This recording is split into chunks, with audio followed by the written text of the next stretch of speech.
थांबा, पुढचा video skip करण्याआधी हे ऐका.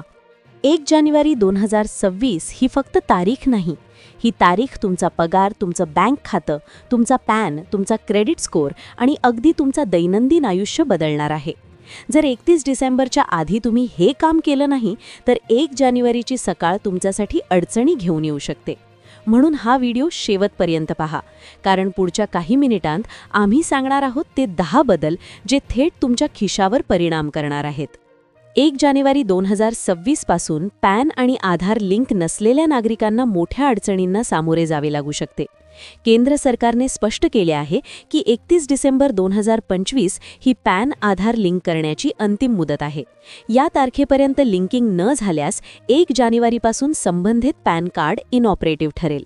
इनऑपरेटिव्ह पॅन असल्यास बँक खाते उघडणे, मोठे आर्थिक व्यवहार करणे, आयकर रिटर्न भरणे यांसारखी अनेक कामे अडचणीत येऊ शकतात.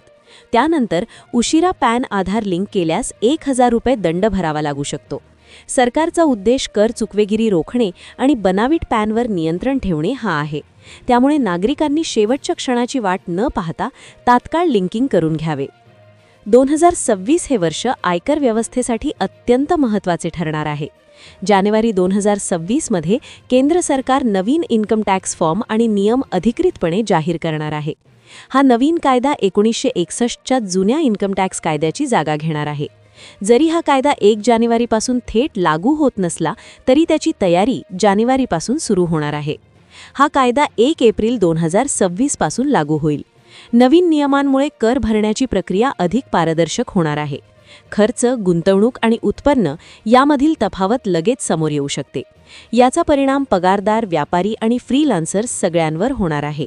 केंद्रीय कर्मचारी आणि पेन्शनधारकांसाठी 1 जानेवारी 2026 हा दिवस अत्यंत महत्त्वाचा मानला जात आहे, कारण याच तारखेपासून 8वा वेतन आयोग लागू होण्याची जोरदार शक्यता व्यक्त केली जात आहे.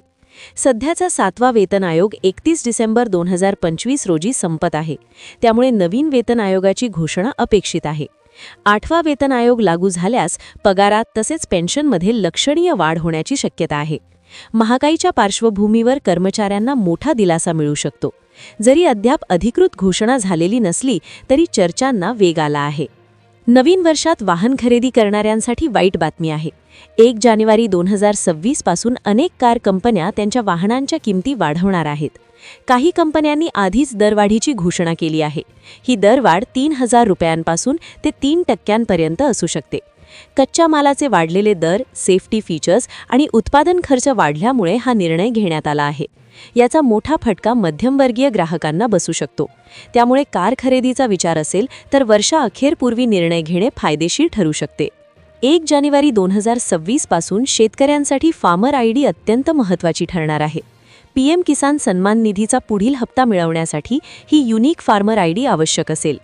ही शेतकऱ्यांचा डिजिटल ओळख क्रमांक आहे. यामुळे सरकारी योजनांचा लाभ थेट खात्यात जमा होईल.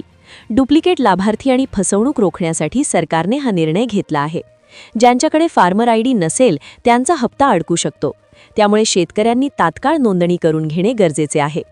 दर महिन्याच्या पहिल्या दिवशी LPG सिलेंडरचे दर बदलले जातात.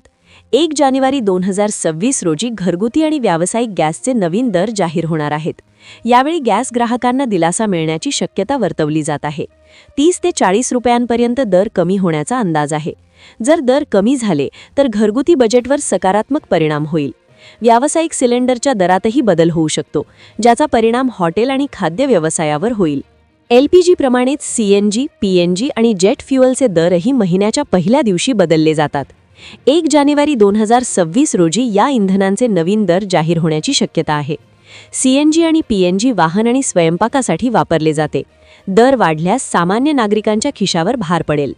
जेट फ्युएल महाग झाल्यास विमान प्रवासाचे तिकीटही महाग होऊ शकते. इंधन दरांचा थेट परिणाम महागाईवर होत असल्याने नागरिकांचे लक्ष याकडे लागले आहे.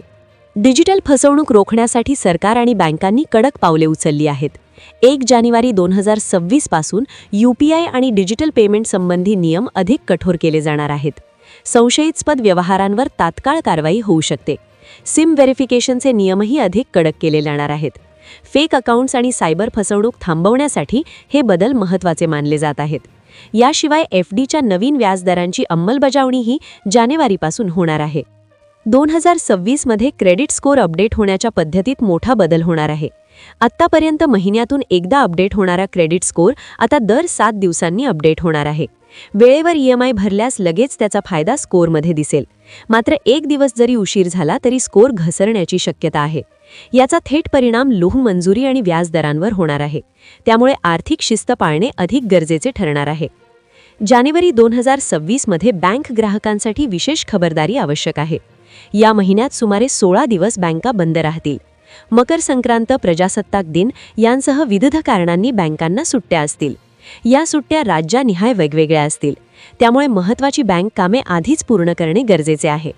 ATM आणि ऑनलाईन सेवा सुरू असतील, मात्र शाखा बंद राहतील. तर 1 जानेवारी 2026 पासून लागू होणारे हे बदल केवळ नियमांपुरते मर्यादित नाहीत, तर ते थेट तुमच्या खिशावर, तुमच्या सॅलरीवर, बँकिंग व्यवहारांवर आणि दैनंदिन आयुष्यावर परिणाम करणारे आहेत. पॅन आधार लिंकिंग असो, नवीन कर नियम असोत, वेतन आयोगाची अपेक्षा असो किंवा इंधन आणि गॅस दरांमधील बदल असोत, प्रत्येक निर्णयाचा परिणाम सामान्य माणसाच्या जीवनावर होणार आहे. त्यामुळे 31 डिसेंबरच्या आधी आवश्यक ती सर्व कामे पूर्ण करणे आणि येणाऱ्या नियमांसाठी स्वतःला तयार ठेवणे अत्यंत गरजेचे आहे. कारण योग्य माहिती आणि वेळेवर घेतलेला निर्णयच तुम्हाला अडचणींपासून वाचवू शकतो. ही होती 1 जानेवारी 2026 पासून होणाऱ्या मोठ्या बदलांची विस्तरित माहिती. पुढील अपडेट्ससाठी आमच्यासोबत रहा. धन्यवाद.